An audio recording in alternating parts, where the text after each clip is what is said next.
Have you been having trouble with your shading?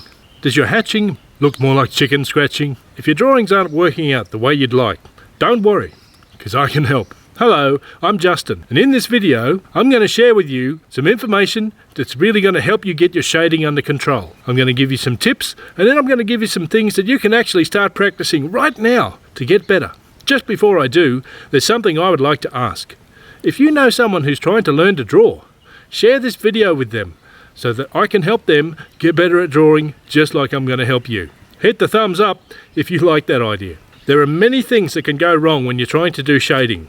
Now, to keep the video short, I'm just going to focus on a couple of them today, and we'll dig into it a little bit deeper in future videos, so watch this space. Now, just before I start that, I just want to give you a quick explanation of the type of shading that I'm talking about today.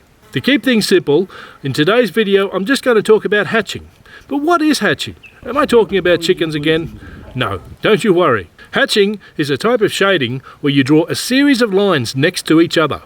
And the closer that you put the lines to each other, the lower the value, or the darker. The further apart you put the lines, the higher the value, or lighter the shading will be. This is an easy type of shading. I teach it to people in my beginner's drawing course. It's easy to learn, and you can use it for so many things. Use it to build 3D versions of shapes into forms and spaces. You can put texture on things. You can really add a lot of value to your drawing with some hatching. Now that you know what hatching is, let's have a look at some of the common problems, and I'll help you to solve them. The first question is, how do you hold the pencil?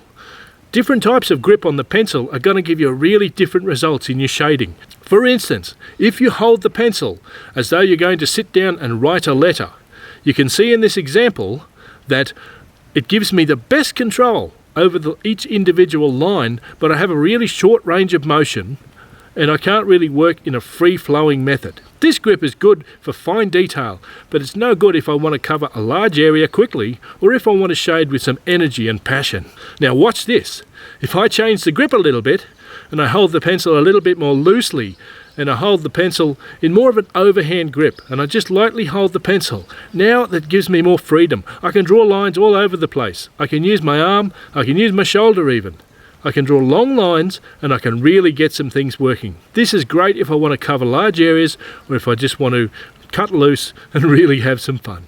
Now let's try some exercises so you can try this out for yourself and start getting better at shading right now. Now on this piece of paper I've drawn basic shapes and now I'm going to shade them. On the left I'm going to complete the shading using the writing grip. Now watch what happens. The lines are short and controlled, but they don't really suit the object that I'm shading here. They don't really look correct. Now I will shade the other shape with a looser grip. I'm going to use longer, more organic lines. You can see for the shape that I've chosen, these lines suit it better. So sit down and do the exercise for yourself. Try it out. Experiment with some different shapes.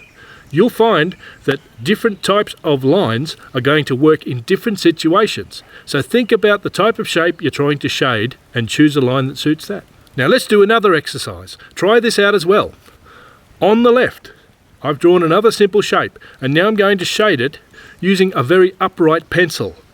Now you can see, with my upright pencil, I'm getting very thin lines, thin, sharp lines. Now I will change the angle of the pencil and hold it over on its side. And you can see now, we're getting a broad, soft shading. This is softer, it's not harsh or angular. So what does this mean in your drawing? Well, I've just given you 4 different tools that you can use to improve your hatching right now. If you sit down and do some practice, draw some different shapes and try shading them. Try the different lines. Use them across a range of things and you'll soon start figuring out which one is going to suit which object best. Like every other skill, you need to practice. Your hand will get better at this over time, but you just need to keep working at it. Don't be in a hurry. Give yourself time. Now I've got a beginner's drawing course, and that course is designed to take you step by step through all of these different aspects of drawing.